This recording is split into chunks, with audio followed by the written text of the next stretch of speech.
ए आदित्य के पापा कहाँ जात हवा बड़ा सेंट उंट मार के? अरे तू जानत ना हो मिझौड़ा चीनी मिलिया में राहुल धर्मेंद्र गन्ना लेके आयल हमें और वहीं से मिले जात हैं। अच्छा ठीक बा, जा तरह मिले तो जा। एगो काम करिया, मिझोड़ा बजरिया में से ना हमारा खातिर एगो सामान किन लिहा। का ले आई? ला है सुना, हम बतावत ही का ले आवे के बाद सुनावा। अरे जइहा बजरिया नयहा खाली रजऊ, अरे जइहा बजरिया नयहा खाली रजऊ, तले ले अइहा रेड कलर के ओठ लाली रजऊ।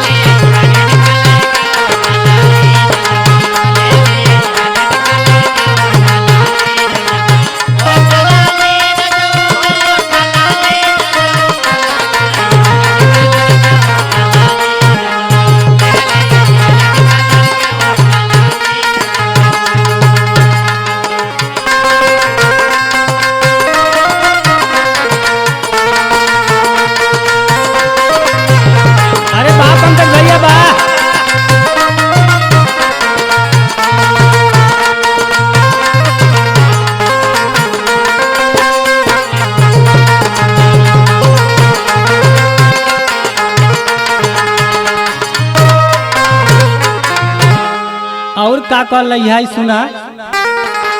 अरे पहिले राजा जइहा बजजवा दुकनिया, पहिले राजा जइहा बजजवा दुकनिया, अरे भूलिहा न सड़िया लइहा काली रजऊ, लेहले अइहा रेड कलर के ओठ लाली रजऊ।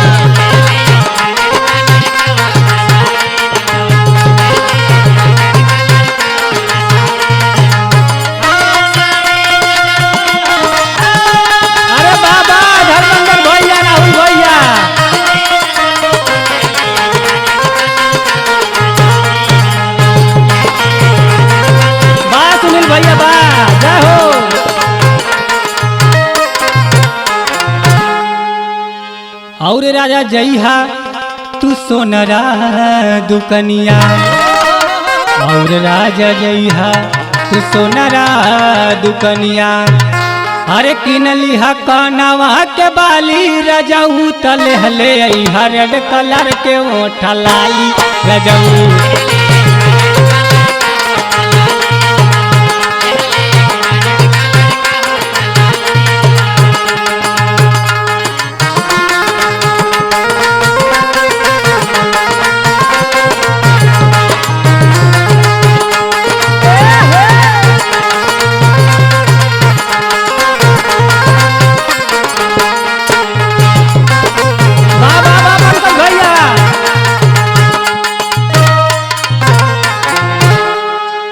और सुना।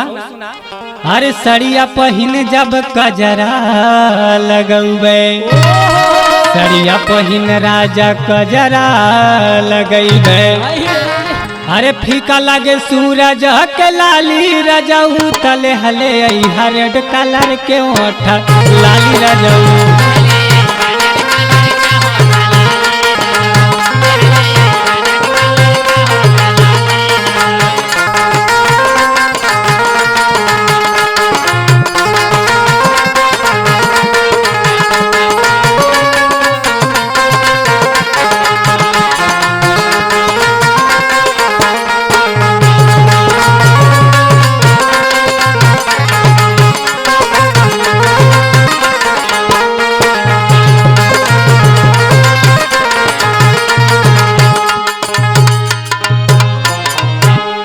और सुना। अरे राहुल जितेंद्र लई है मांगी के सिनुरवा, अरे राहुल रोहित लई है मांगी के सिनुरवा, अरे करताटे जीद घर वाली रजऊ, तले हले अइहा रेड कलर के ओठ लाली रजऊ।